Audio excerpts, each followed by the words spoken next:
Well, first of all, I want to thank my Lord and Savior Jesus Christ. Without him, I wouldn't be here. I have this opportunity, and so blessed to be a part of this terrific university and athletic department, and so proud of our guys. And secondly, our fans were incredible, right? I mean, we always say that home court advantage gives you a plus 10.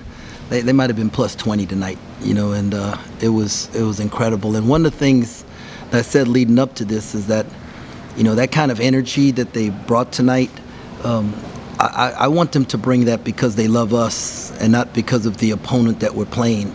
And so on Saturday when we play Texas Tech, if they love us, we're going to get that same energy, right? Not because of the opponent that we're playing against. And that was the thing for my message. And all the credit to Kansas. I mean, Jalen Wilson was incredible.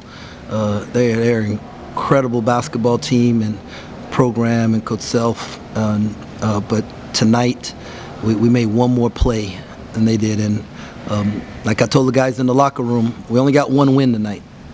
Okay? And so now we have to prepare, do what we have to do tonight, the next right thing, so that we can prepare to win the next one. Thank you. Coach, Did you draw up the alley-oop? I mean, it was about as well executed as you possibly could have. It is something that we run, yes, and it's what we were looking for. I didn't necessarily think he was going to catch it and dunk it, but we wanted to isolate him on the side of the floor, and we knew that they would be on top of him. What exactly did KU do to kind of get back into the game and give you guys so much trouble through the second half? They hooped. I think they settled down, and they got really good players on that side, and they do a really good job. I think every one of their games except for the West Virginia game has come down to one possession, and they've been able to win them. And it's like they've been in those kind of games and those environments before. So, we didn't expect this thing to we expected a one-possession game. What does it say about Marquis tonight that he doesn't have the best offensive scoring night, but he gets the steal at the end and gets the go-ahead bucket and just stays in the game long enough and then throws a lob at the end? Yeah, 7 assists, 3 turnovers. He didn't press. He guarded multiple times. He was guarding a 6'8", 6'7" guy in the post and just fighting and 4 steals. Case is a winner, man, and he's growing as a leader, right? And today he was a really good basketball player out there, even though the stat sheets didn't say it. Then at the end of regulation, it felt like it was Jalen Wilson, Keontae Johnson going head-to-head on every possession. Talk about both of those guys' games a little bit. It was. That guy at Baylor named Bill Peterson, a terrific coach, and he would tell me, he said, Jerome, a coach is a good coach when he gets his best players the most shots, right? And as you can see, Jalen got 25 shots and Keontae got 17, and that's just, it's not rocket science, man. Them dudes, they can hoop, and we just got to put them in space where they have a chance, and they were both really good tonight. And then last question for me. Is there any kind of adjustments when, especially in the second half, there seems to be a lot of whistles and a lot of free throws? Is that kind of hard to adjust to? And then what do you adjust if you make any adjustments?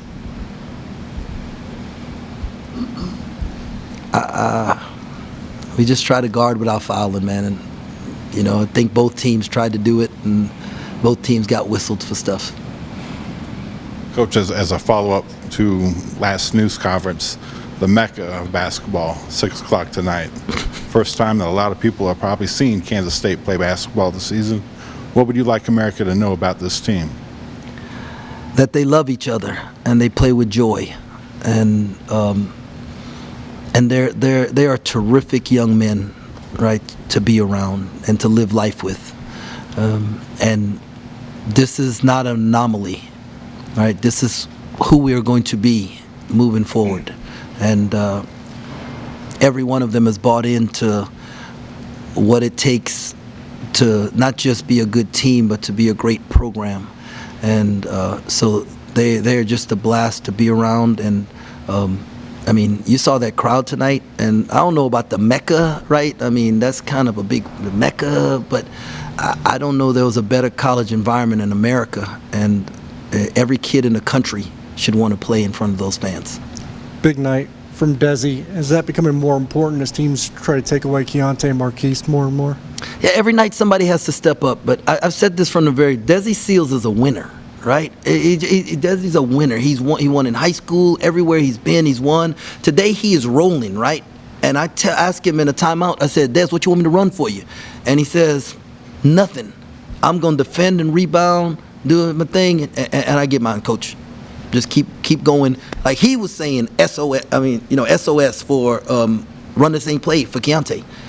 This dude just cares about winning. And today, to help us win, he had to make shots. In the next game, it might be something different, but he's a really good basketball player, but he's the ultimate winner. With Ish, you got 2 timely threes, key steal at the end. Does it seem like he's kind of got a knack for the critical play right now? He's growing as a player, man. I think the thing he and we were most proud of was him diving on the floor for that loose ball at the end, right? I mean, there was during our Shark Week, and I mean this as a compliment, okay? So during our Shark Week, we're running sprints. You got to make it at a certain time, and everybody dives to try and make it before the horn sounds, except for him. And I just called him out. I said, dude, every one of your teammates just dove to try and make this time, and you didn't, right? So there was a time he didn't. That wouldn't have been a part of him, and to see that growth tonight, like caring about his brothers so much and loving his teammates, to sacrifice his body like that's as a coach, that really is what makes your heart swell. Kevin McCullough, no points tonight. How'd you stop him? I don't know if we stopped him. I think sometimes kids have off nights, and thankfully he had an off night. Coach, can you talk about your decision to climb, why you did it, and what it felt like on one take? Well, I was really disappointed in the introduction when our students started chanting the FKU chant. It's like crap. I hadn't gotten it across yet, and there's work to be done. And then at the end of the game, when they were on the floor and they started chanting it again, I really want them to understand that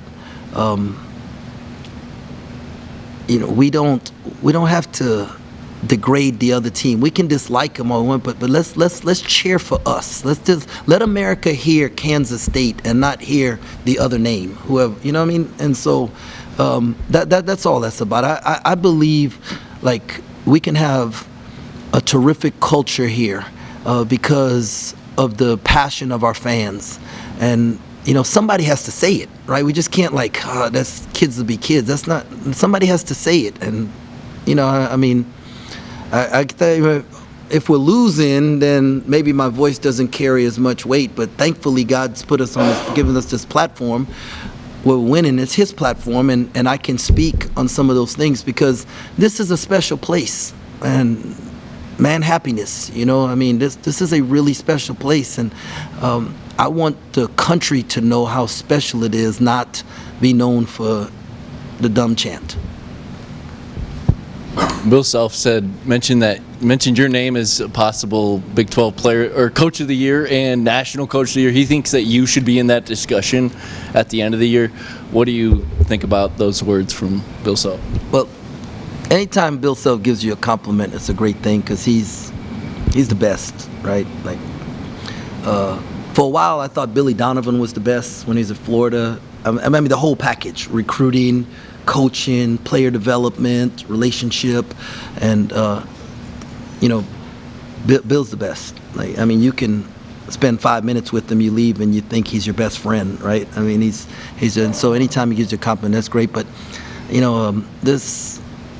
let's wait till the end of the season. We'll talk about that. And Scott won it 3 times, and every time he said it was a staff award. And so it's not me, it's our staff. I have a great staff. Rodney Perry did an unbelievable job with the scout, and the defensive end of things, Coach Bourne and Coach Urick and Coach Jerome, they I know they scored a lot of points, but we had a game plan going in that bothered them for a while, and so that helped us. So I just got a terrific staff, and that's what that's about. And then it seemed like in the second half, it seemed like Keontae was trying to get fed down low a lot. Was there a game plan with that? Yeah, we was just trying to get him the ball in a position where he could score, and this was a paint point game, right? That's it was going to come down to paint points and free throws, and we knew that going in. We had to keep them out of the paint, and we had to get to the paint, and so the closer we could get him the ball to the paint played in our favor. Was there a way in which you mitigated the pick and roll, especially with Adams? Well, him getting in foul trouble really helped us, and it was so loud that our guys said like they were making the calls, but they couldn't call it, and so they do a really good job in that middle pick and roll. Sometimes they set it, sometimes they slip it, sometimes they set it lower than so you have to keep changing up and really have great communication. And when it's so loud, it's hard for the guys to communicate.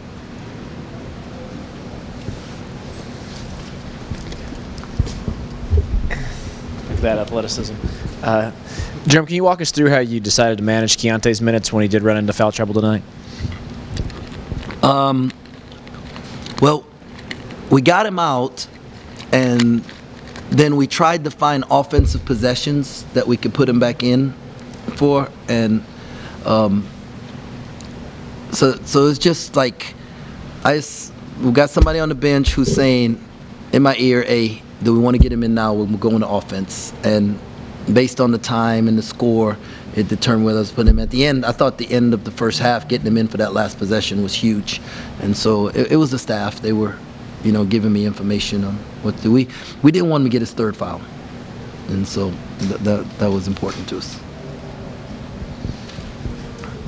What are the emotions that are going through your mind as the students are on the court, you're jumping up on the table, and everybody's yelling and screaming, they're chanting Tang?